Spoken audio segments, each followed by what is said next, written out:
Daily Bible Reading, 2 Corinthians 5, verse 11 through 6, verse 10.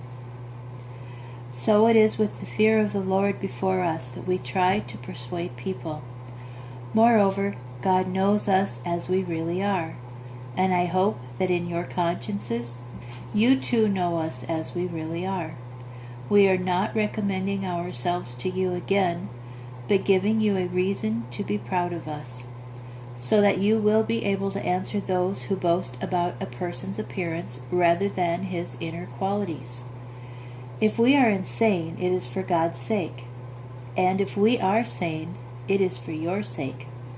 For the Messiah's love has hold of us, because we are convinced that one man died on behalf of all mankind, which implies that all mankind was already dead, and that he died on behalf of all in order that those who live should not live any longer for themselves, but for the one who on their behalf died and was raised.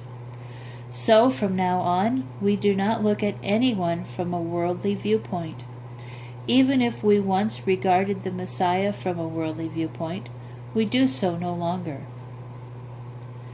Therefore, if anyone is united with the Messiah, he is a new creation. The old has passed. Look, what has come is fresh and new.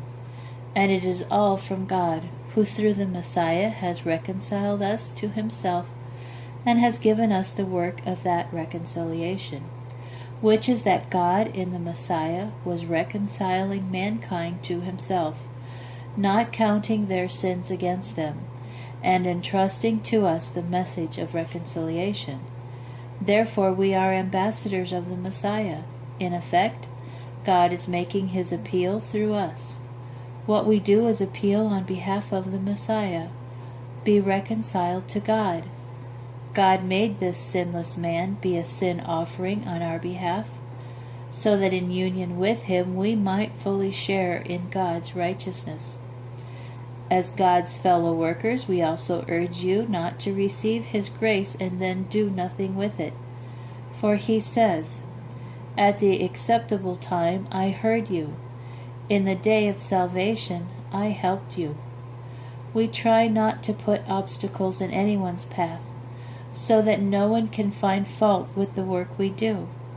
On the contrary, we try to commend ourselves in every way as workers for God, by continually enduring troubles, hardships, calamities, beatings, imprisonments, riots, overwork, lack of sleep and food. We commend ourselves by our purity, knowledge, patience, and kindness, by the Ruach HaKodesh, by genuineness of love and truthfulness of speech, and by God's power.